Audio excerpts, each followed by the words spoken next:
Hello दोस्तों, नमस्कार। एक बार फिर से आपका स्वागत है अपने यूट्यूब चैनल विनय की पाठशाला में। आज दोस्तों हम लोग इस वीडियो में कक्षा 8 की इकाई 6 संख्याओं का खेल और उसकी एक्सरसाइज 6A के बचे हुए प्रश्नों को सॉल्व करेंगे।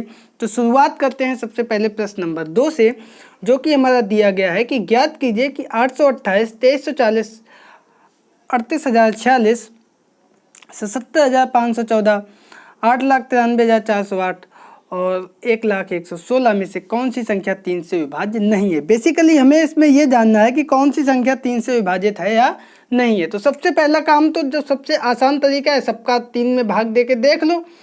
जो भाग पूरा पूरा चला जाए, शेषफल ना बचे, वो विभाज्य है। जो पूरा भाग ना जाए, शेषफल बचे, वो विभाज्य नहीं है। लेकिन एक ऐसा तरीका भी है जिसमें हमें भाग नहीं देना पड़ेगा और पता चल जाएगा। तो सबसे पहले हम लोग उसको जान लेते हैं। तो वो नियम हमारा ये है कि अगर कोई संख्या के अंकों का योग 3 से विभाजित है तो पूरी संख्या 3 से विभाजित होगी। कैसे, देखते हैं। सबसे पहले हमें 828 का पता करना है। तो 8 धन 2 धन 8 जोड़ देंगे तो 8 और 8 16 और 2 18।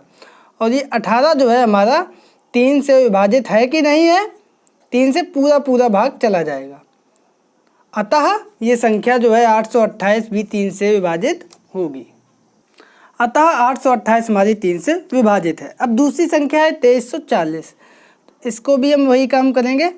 2 + 3 + 4 + 0, 3 2 5 4 9 और 9 भी 3 से पूरी विभाजित है। 3 3 9, ये भी हमारा। अतः 2340 हमारा विभाजित होगा 3 से।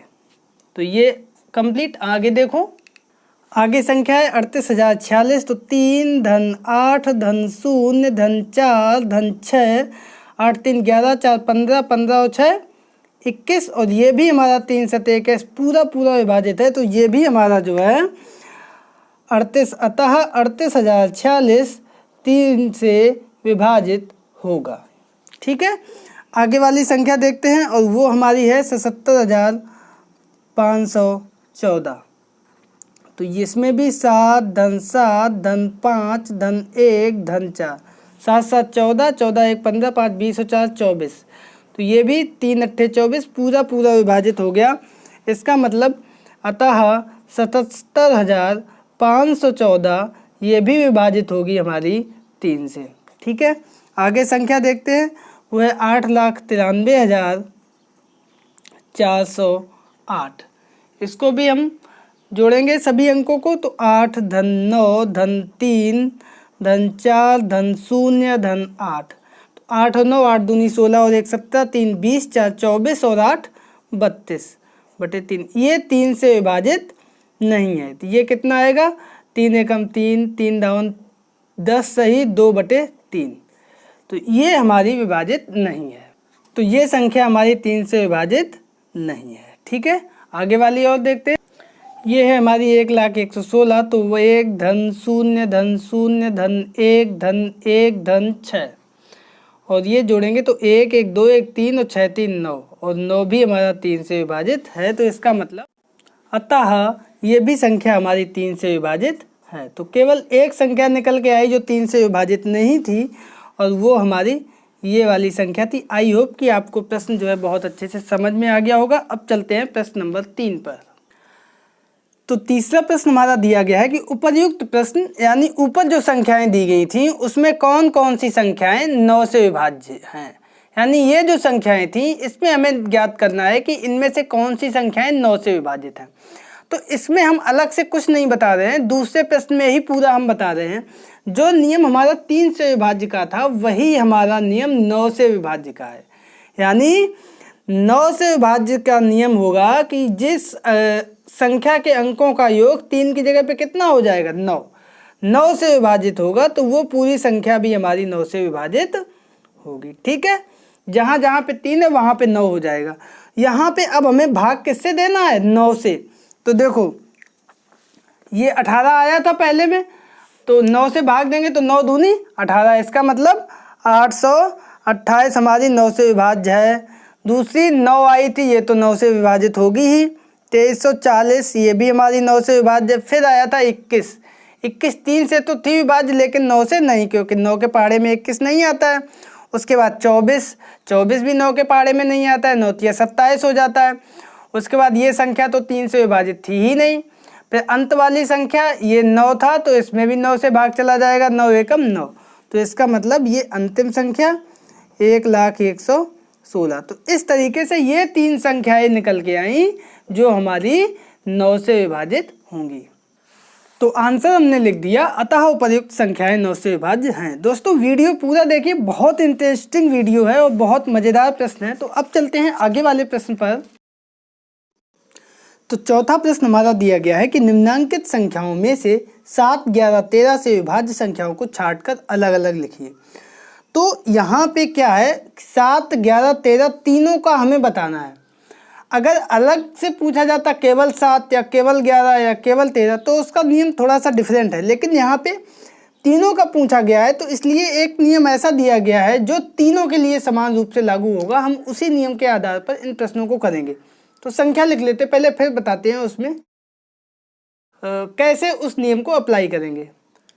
तो पहली संख्या लिखी है 3,29,623। इसमें क्या करेंगे, हम 3 के समूह बनाएंगे। तो एक 3 का समूह ये बना, दूसरा 3 का समूह ये बना। अब एक समूह में से दूसरे समूह को घटा देंगे। तो यहाँ पे क्या करेंगे, 623 में हम घटाएंगे 329 को। तो हमारे पास क्या आएगा, 13 में से 9 गए 4, यहाँ पे 1 बचा 11 हो गया, 11 में से 2 गए 9, यहाँ पे 5 बचा, 5 में से 3 गए 2। अब ये जो 294 आया इसका हम अलग अलग भाग देंगे। पहले हम 7 से भाग देंगे, तो 7 से भाग दे के देख लो। तो ये 7 चौको 28, 1 29, 7 दूनी 14, पूरा भाग 7 से चला गया, इसका मतलब ये 7 से विभाजित है। अब 11 से भाग दे के देख लेंगे, तो 11 दूनी 22, ठीक है, और 22 और कितने बचे, 7 74, 11 छक्का 66, ये पूरा भाग नहीं जा रहा है ना, तो ये पूरा भाग नहीं जा रहा है, इसका मतलब ये 11 से विभाज्य नहीं होगा। अब 13 का भाग इसमें दे के देख लेते हैं। तो 13 दूनी 26, 3 बचे 34 हो गए, 13 तिया 39, ये भी 13 का भाग इसमें नहीं जाएगा, इसका मतलब 13 से भी ये संख्या विभाजित नहीं होगी। ये संख्या सिर्फ और सिर्फ 7 से विभाजित होगी, ठीक है। अतः उपरोक्त संख्या सिर्फ 7 से विभाजित होगी। आगे वाली संख्या देखते हैं, वो है हमारी 63,271। तो इसमें पीछे एक 3 का समूह ये बना और दूसरा 3 का समूह नहीं बन रहा है, 2 का ही बन रहा है, तो पीछे एक 0 कर लेंगे, 3 का समूह हो गया। अब 271 में से हम 063 घटा देंगे, तो ये कितना आएगा, 11 में से 3 गए 8, ये भी 6 बचे, 6 में से 6 गए 0 और ये 2, 208। अब हम 7 से पहले भाग देंगे, 7 दूनी 14, 6 बचे, 7 7 49, 7 8 56, 7 9 63, ये 7 से भाग इसमें नहीं गया। अब 11 से देख के देखते हैं, 11 एकम 11 और 9 बचा 98 हो गया, 11 से भी भाग नहीं गया। अब हम दे के देखेंगे 13 से भाग, तो 13 एकम 13, 7 बचा 78 हुआ, 13 छक्का 78, ये चला गया, इसका मतलब ये संख्या किससे विभाजित होगी, 13 से विभाजित होगी, ठीक है। समझ में आ रहा है ना, ध्यान से देखना, बहुत अच्छे प्रश्न है ये। अब आगे संख्या दी गई है उसको लिख लेते हैं, 4,92,895। इसमें भी 3 के समूह बनाएंगे, तो एक समूह हमारा ये बन गया, एक समूह ये बन गया, यानी 895 में हम घटाएंगे 492 को। तो ये 5 में से 2 गए 3, 9 में से 9 गए 0, 8 में से 4 गए 4। अब इसमें हम सबसे पहले 7 से भाग देंगे, 7 पन्ना 35, 5 बचे, 7 8 56, 7 से नहीं जाएगा। फिर 11 से देंगे, 11 तिया 33, 7 बचे, 11 से भी नहीं जाएगा। अब देंगे 13 से, तो 13 तिया 39, 1 बचा, 1 और 3 13, 13 एकम 13, इसका मतलब 13 से चला गया पूरा भाग। तो ये पूरी संख्या हमारी 13 से विभाज्य है। समझ में आ रहा है ना आपको? अगर कहीं समस्या है तो कमेंट करके हमें बता देना, वहाँ पे हम आपको और कंफर्म कर देंगे। आगे संख्या दी गई है 25,179, ठीक है। अब देखो इसमें भी वही काम, 3 3 के समूह बनाएंगे। तो एक ये हो गया और ये 25 के आगे कुछ नहीं तो शून्य लगा लिया। तो हम 179 में से घटाएंगे 0 2 5, 9 में से 5 गया 4, 7 में से 2 गए 5, 1 में से 0 गया 1। अब इसमें 7 से भाग देंगे, 7 दूनी 14, 1 और 4 14, 7 दूनी 14। इसका मतलब ये 7 से विभाज्य है। 11 से देखेंगे तो 11 एकम 11, 4 11 चौको 44। इसका मतलब ये 11 से भी विभाज्य है। 13 से देखेंगे तो 13 एकम 13, 2 बचा, 13 से विभाज्य नहीं है। तो इसमें ये 2 से विभाज्य है, एक तो 7 से और एक 11 से। तो यहाँ पे हम लिखेंगे अतः ये संख्या 7 व 11 दोनों से विभाज्य है। अब आगे वाली संख्या देखते हैं, वो है हमारी 38,632। तो सबसे पहले वही काम, 3 के समूह 632 1, 38 में 1 कम है तो पहले शून्य कर लिया। तो 632 में 0 38 हम घटा देंगे। तो 12 में से 8 गए 4, 2 में से 12 में से 3 गए 9, यहाँ पे 5 बचे 594। 7 से भाग देंगे तो 7 8 56, 57 58 3 34, 7 चौको 28, 7 पन्ना 35, 7 से नहीं जाएगा। 11 से 11 बचे 55, 4 44, 11 चौको 44, यानी 11 से चला जाएगा। 13 से देके देखते हैं, 13 चौको 52 और 7 बजे 74 हुए, 13 छक्का 78, 13 से नहीं जाएगा। तो इसका मतलब ये सिर्फ 11 से इसमें भाग जाएगा। लिख देते हैं अतः यह 11 से विभाज्य। 2 संख्याएं बची हैं उनको और देख लेते हैं। एक है हमारी 96,283। तो 283 का एक समूह, 96 के पहले शून्य लगा लिया। अब हम इसमें क्या करेंगे, 283 में से 0 9 6 घटा देंगे। 13 में से 3 में से जाएगा नहीं, 13 में से 6 गए 7, यहाँ पे 8 की जगह 7 बचे, और 17 में से 9 गया 8, यहाँ पे 1 बचा। अब इसमें 7 का भाग दे देंगे, 7 दूनी 14, 4 18 47, 7 6 42, 7 7 49, 7 से नहीं जाएगा। 11 से देखते हैं, 11 एकम 11, 7 11 से 77, यानी 11 से इसमें चला जाएगा। अब देखते हैं 13 से देखें तो 13 एकम 13, 13 पचे 65, 13 चौको 52, 13 से भी नहीं जाएगा। इसका मतलब इसमें भी सिर्फ 11 से भाग जाएगा। बहुत अच्छे प्रश्न हैं और एक बार आपको समझ में आ गया तो बड़ा अच्छा लगेगा इनको लगाने में। आखिरी संख्या दी गई है 25,137 और इसमें भी शून्य हम पहले कर लेंगे और उसके बाद जब हम समूह बनाएंगे 3 के तो एक हो गया 137, एक हो गया 25। तो 137 में से 25 हम घटा देंगे तो 25 10 35 से 112 बचेगा। अब इसमें 7 से भाग देंगे तो 7 एकम 7, 4 11, 7 6 42, 7 का पूरा भाग चला गया। 11 का दे के देखते हैं, 11 का जाएगा नहीं। 13 का, 13 7 91, 13 8 104, 13 से भी नहीं जाएगा। तो इसका मतलब ये संख्या हमारी 7 से विभाज्य होगी। तो अतः ये संख्या हमारी 7 से विभाज्य है। तो ये सभी संख्याओं को हमने लिख लिया है। अगर अलग अलग हम देखें तो हम पाएंगे कि 7 से कौन सी संख्याएं हैं, ऊपर वाली 7 से है और ये वाली 7 और 11 से, ये भी 7 से है और ये भी 7 से है। अब 11 से संख्याएं देखें कौन कौन सी हैं, तो एक ये वाली 11 से है, ये वाली है और ये वाली, ये 3 11 से हैं। और 13 की, एक ये 13 से है और एक ये 13 से है। लिख देते हैं अलग अलग। तो पूरा फाइनल आंसर हमने इसका यहाँ रख दिया। 7 से विभाज्य वाली संख्याएं ये 3 थी, 11 से विभाज्य वाली ये 3 थी और 13 से विभाज्य वाली ये 2 संख्याएं थी। तो ये हमने एक जगह लिख दिया है, कंप्लीट कंक्लूजन आंसर। और आई होप कि आपको प्रश्न बहुत अच्छे से समझ में आया होगा। अब चलते हैं प्रश्न नंबर 5 पर। तो 5वां प्रश्न हमारा दिया गया है कि निम्नांकित संख्याओं में 5 से भाग देने पर शेषफल ज्ञात कीजिए। तो दोस्तों ये प्रश्न 5 से हम भाग दे के नहीं देखेंगे, बहुत आसान प्रश्न है। आपको कुछ नहीं करना है, सिर्फ देख के आप बता दोगे इसका शेषफल कितना आएगा।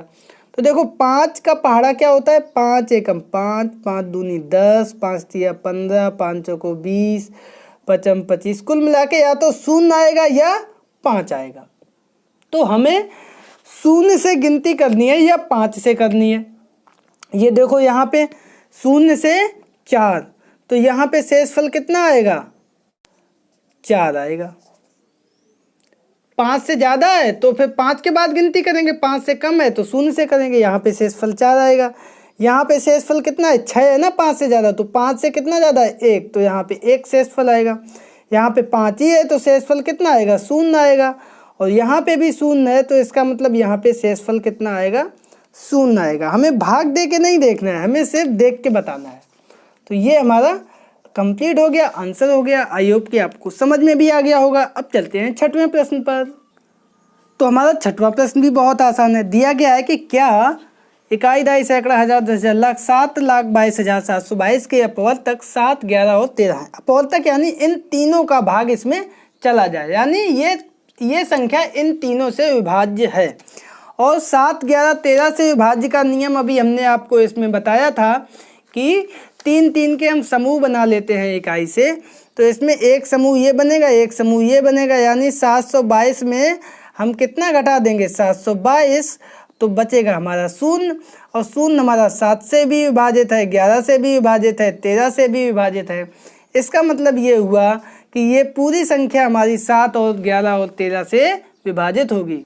तो ये हमने आंसर लिख दिया कि चूंकि दी गई संख्या 7, 11 और 13 तीनों से विभाजित है, इसका मतलब ये हुआ कि इस संख्या के ये 7, 11, 13 अपवर्तक हैं।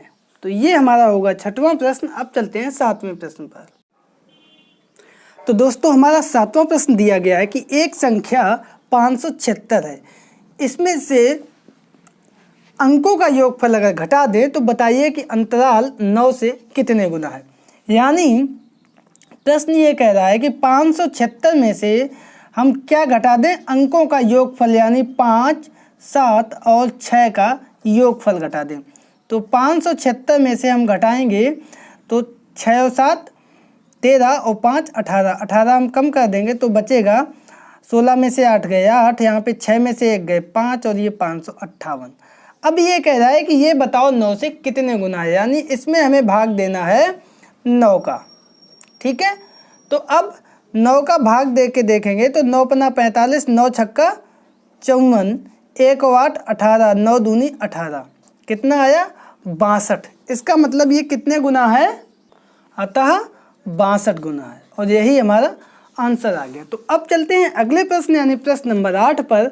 और वो हमारा दिया गया है, एक संख्या रिक्त स्थान 46 है और जहां x बीजीय अंक है और इसके अंकों को अगर उलट दे तो उससे प्राप्त होने वाली संख्या को मूल संख्या से घटाने पर 297 प्राप्त होता है। तो x का मान ज्ञात करो।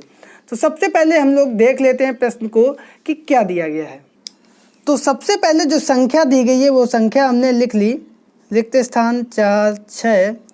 अब कह रहा है इसके अंकों को उलट दें, यानी ये अंत में है, इसको हमने पहले कर दिया, इसके बाद 4 और ये 6 जो पहले था वो आ गया हमारा लास्ट में, यहाँ पे x। अब ये कह रहा है कि इसको जब हम घटाएंगे तो क्या प्राप्त होगा, 297। तो लिख दो 297। अब हमें इसको हल करके x का मान निकालना है। तो आपको हमने बताया था कि जब भी घटाते हैं तो इसकी एल्गोरिदम ये होती है कि इन दोनों को अगर जोड़ देंगे तो ये संख्या मिल जाएगी। तो वही काम करेंगे। तो 7 में हम कितना जोड़ दें, 6 आए तो 6 पीछे है तो आगे की यानी 16 आए, तो 7 में 9 जोड़ें तो इसका मतलब यहाँ पे आएगा हमारा 9। तो 7 और 9 16, हासिल लगा 1, 9 और 1 10, 4 14, हासिल लगा 1, 2 1 3 और 6 और 3 9, यानी यहाँ पे कितना आएगा, दोनों जगह x की जगह पर 9 आएगा। तो यही हमारा आंसर हो जाएगा कि अतः x बराबर 9। ये था प्रश्न नंबर 8। अब एक चलते हैं इस एक्सरसाइज के अंतिम प्रश्न यानी प्रश्न नंबर 9 पर। तो यहाँ पे हमारा प्रश्न नंबर 9 दिया गया है कि 2 अथवा 5 से विभाज्य 1 से 100 तक की सभी पूर्णांकों का योगफल ज्ञात करो। और उसमें 4 ऑप्शंस दिए गए हैं, उसमें से एक ऑप्शन हमारा सही होगा। ये प्रश्न दोस्तों क्लास 8th के लेवल का नहीं है, 9th के लेवल का है, लेकिन इसमें लास्ट में दे दिया गया है जैसे एक्साइटमेंट रहे आगे वाली एक्सरसाइज को। बट प्रश्न दिया है तो हम लोग करके देखते हैं इसको।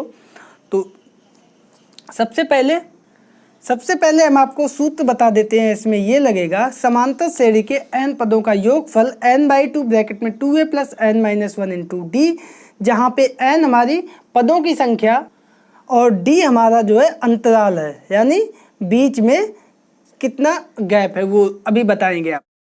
तो यहाँ पे हमें 1 से 100 तक की संख्याएं लिखनी है, यानी जो 2 और 5 से विभाजित हो। तो पहले 2 वाली संख्याएं जो आएंगी 2, 4, 6, 8 और ये कुल कहाँ तक 100 तक, ठीक है। ये और कुछ संख्याएं बचेंगी बीच में, जैसे 8 के बाद 10 आएगा, वो तो 5 में आ जाएगा, 5 से विभाजित होगा, लेकिन 5, ठीक है, 15, 25 और ये कहाँ तक 95 तक। ये दोनों संख्याओं का ये दो अलग अलग श्रेणी बनेगी और इनका हम योगफल निकालेंगे। वैसे तो अलग हम सबको लिख के जोड़ें, आपको बताया, उसका प्रयोग करेंगे। तो पहली वाली श्रेणी के लिए ये 2 से 100 तक ये कितनी संख्याएं बनेंगी 50। यहाँ पे n बराबर क्या होगा 50 और गैप कितना है 4 में से 2 गए 2 बचे, 6 में से 4 गए 2, तो यहाँ पे d हमारा होगा 2। इस सूत्र के लिए 5 से 95 तक कितने होंगे पद 10 और गैप कितना है 15 में से 5 गए 10, डी बराबर आएगा हमारा 10। 25 में से 15 गए, गैप बराबर होगा पूरे में, ठीक है। दोनों का सूत्र लगा दो, n/2 यानी 50/2 इधर लिख दो। कुल योगफल बराबर 50 n/2 यानी 50/2। n/2 है ना, ब्रैकेट में 2a, 2 इंटू a की a होता है मेरा प्रथम पद, a क्या होता है प्रथम पद, तो 2 गुणे 2 प्लस n 50 में से 1 गया n-1 49 और गुणे d है हमारा 2, ठीक है। और प्लस ये वाला भी जोड़ दो, इसमें n कितना है 10, तो 10/2, यहाँ पे a कितना है 5, 2 गुणे 5 प्लस n-1, 10 में से 1 गया 9 गुणे d हमारा 10, ठीक है। अब इन दोनों को थोड़ा सा हल करके हम लोग लिख देंगे, बहुत आसान है। 50 में से 2 गए 25, 2 का भाग देंगे 50 में, ठीक है। ये 2 दूनी हो गया 4, 49 दूनी 98 प्लस यहाँ पे 10 में से 2, 2 पंचे 10, 5 ब्रैकेट में 5 दूनी 10 प्लस 10 निम्मा 90। तो ये देखो 25 में गुणा होगा 98 में 4 जोड़ देंगे 102 प्लस 5 का गुणा होगा 90 में 10 जोड़ देंगे 100, तो ये 100 पंचे 500 और ये 25 दूनी 50 और 25 से कम 25, 2550। अब इसमें 500 जोड़ देंगे तो 3050 आ जाएगा और ये हमारा आंसर आएगा। तो आपने देखा कि 3050 हमारा कौन सा सही था, ख ऑप्शन सही था। तो ये इसका पूरा कैलकुलेशन था और आई होप कि आपको थोड़ा बहुत समझ में आ गया होगा। बाकी फिर भी अगर कोई समस्या है तो आप लोग कमेंट करके हमसे पूछ सकते हो। तो दोस्तों आज के वीडियो में इतना ही। जाते जाते आपको बता दें, पिछले वीडियो के सामान्य ज्ञान के प्रश्न का उत्तर, और उसमें हमने पूछा था कि देश के वर्तमान उपराष्ट्रपति का नाम क्या है, तो वो है श्री वेंकैया नायडू। और आज के सामान्य ज्ञान के प्रश्न में आपसे हम पूछ रहे हैं कि अपने देश के वर्तमान लोकसभा अध्यक्ष कौन है, तो उनका नाम हमें कमेंट करके अपने नाम के साथ हम तक अवश्य पहुंचाएं। मिलते हैं कल फिर एक नए वीडियो के साथ, तब तक के लिए नमस्कार।